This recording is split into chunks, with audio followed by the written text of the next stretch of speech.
ए बे जी का हम दुआरवा करनी है तो दुल्हे राजा के एगो लीला देख ले का देखनी हो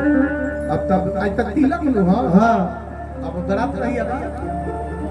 के तरीके 10 के बाद तो कनिया से तो अभी भेंट हुई ना ना कैसे कि कनिया बाड़ी अपना घरे दुल्हा बाड़ा अपना घरे हम देखनी है दुआरवा पर मोबाइलों में फोटो निहार के बड़का को कहीं देखत रहले जूम करने के लिए इतना क्लाउड यहाँ उपस्थित है लेकिन आज के रात मेन हीरो रियल हीरो आज दुल्हे राजा प्रभु श्री रामचंद्र के भक्त में बानी दुल्हे राजा उजे कन्या बाड़ी सीता के समान बाड़ी दुल्हे सरकार के पिताजी राजा दशरथ जी के समान बानी वो कन्या के पिताजी राजा जनक के समान बानी कहीं दूगो अजनबी घर के मिलन होके और एगो प्यारा सा रिश्ता बनल इस रिश्ता के बीच बंधल प्रेम रूपी धागा में भगवान इतना मजबूती डाल दी कि जन्म जन्मांतर तक एगो अटूट बंधन बन के सलामत रहे और प्रेम के धागा में बंधे खातिर है कलाकार प्रदुमन परदेसी रोशनराज की ओर से दुल्हे सरकार के और दुल्हन के ढेर सारा बधाइयां और ढेर सारी शुभकामनाएं आप सब एक ताली बजा के वर और वधु के आशीर्वाद जय हो इसके लागल बनो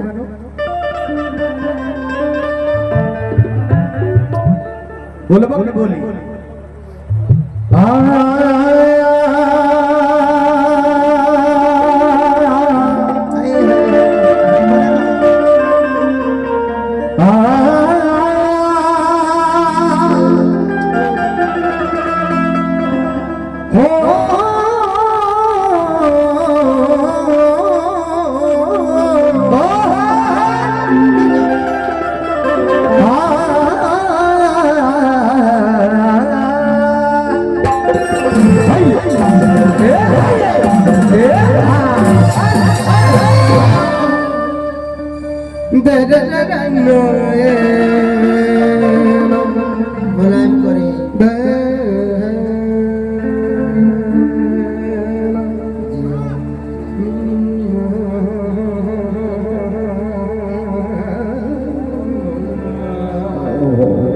धन चाचा धन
राम जी के स्वरूप बानी आज जे कन्या बाड़ी कितना सुंदर लगा जन्म जन्मनी सीता के समान बाड़ी दुल्हा और दुल्हन के जोड़ी हमेशा हमेशा खातिर सलामत रहे मार्फत की हमने के आशीर्वाद गाना गाई जा दोनों कलाकार के ओर से दुआ रूपी गाना रवा खातिर निकल के स्पेशल जाई भगवान की कृपा हमेशा बनल और ये इत्तेफाक है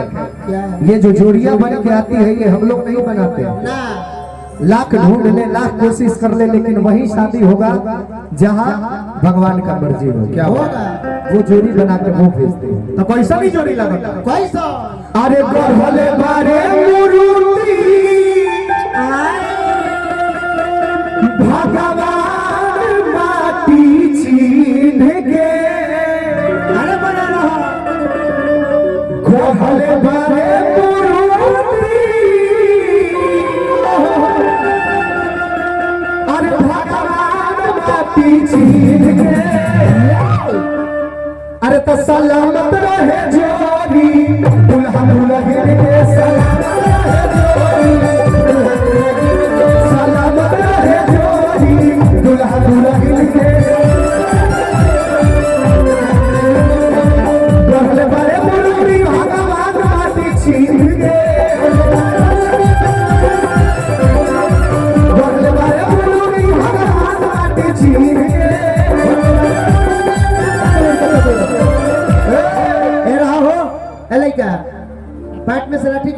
खाती बाप रे बाप का ये देखो बाबू लइकन में मार का करे बस ज्यादा लड़कों के आशा रहे भाई दीपुए पर लइके संग के लइके संग के हेलो बाप रे बाप लेकिन आगे रहला ना फायदा बना बहुत हां खाली पैसे खातिर ना नायक के नहरो देखत रह नचनियो कूदत हो यहाँ सब मजा आवत होता रहा बोले भाई तो लइका नीचे धर दे दो थोड़ा देर पहले गावत रहे अर्जुन बाबू तब बाप और लइका बा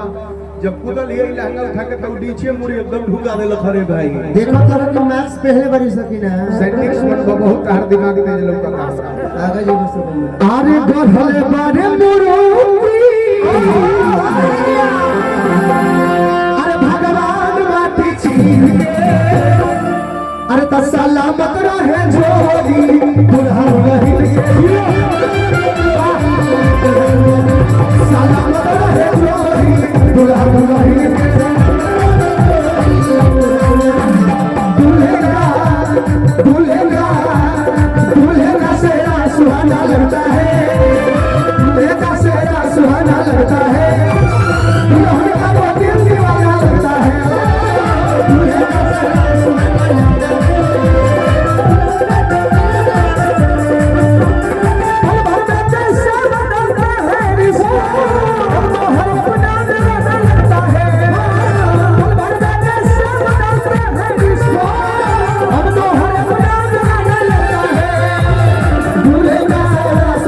लगता है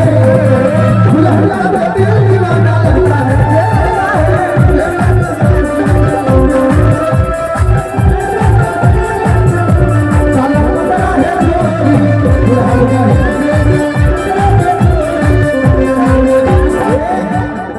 और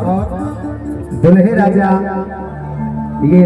सांवला रंग भगवान कन्हैया जी का रामो जी सवरे रहले लड़का सावरे अच्छा लगला संत और गोर हो के हम पछता है हमहु कहीं का सावर रहती हां बोले ए बे का हम दुआरवा परन है तब दुल्हे राजा के एगो लीला देखले का देखनी हो अब तब आज तक तिलक नु हां हां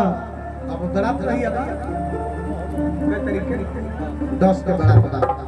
तो कनिया से तो अभी भेंट होई ना ना कैसे कि कनिया बाड़ी अपना घरे दुल्हा बाड़ी अपना घरे हम देखनी है दुआरवा पर मोबाइलो में फोटो निहार निहार के बड़का को कहीं देखत रहले ये जूम कोका ओकरो पीछे रीजन बा रीजन बा कि दुल्हन के दुल्हा का करे हो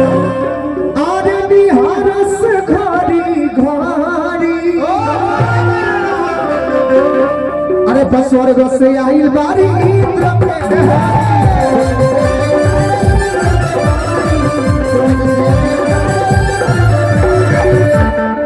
दुल्हन के दुल्हा निहार से घरी घरी घरी दुल्हन के दुल्हा निहार से घरी घरी स्वर्ग से आइल बारी इंद्र पे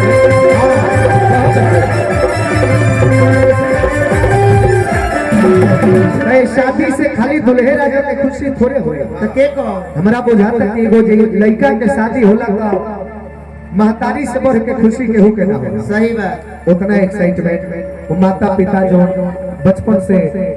पाल पोस के बड़ा करेला और शादी के दिन उनका सपना साकार होला बोला अरे तुम नया गराई बाटे अरे समाधि समाधि के मन अगर आइल बाटे समाधि समाधि के मन अगर आइल बाटे समाधि समाधि के सलामत रहे जोड़ी दुल्हा दुल्हन के सलामत रहे जोड़ी दुल्हा दुल्हन के मुबारक हो तुमको ये शादी तुम्हारी मुबारक हो तुमको ये शादी तुम्हारी सदा खुश रहो मुबारक हो तुमको ये शादी तुम्हारी सदा खुश रहो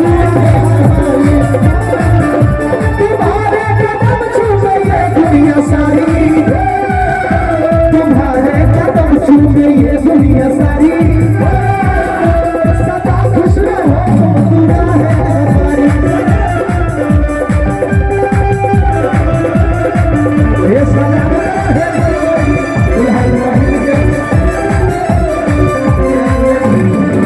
दुल्हे राजा के पिताजी के ने बैठे। अच्छा कोई भाई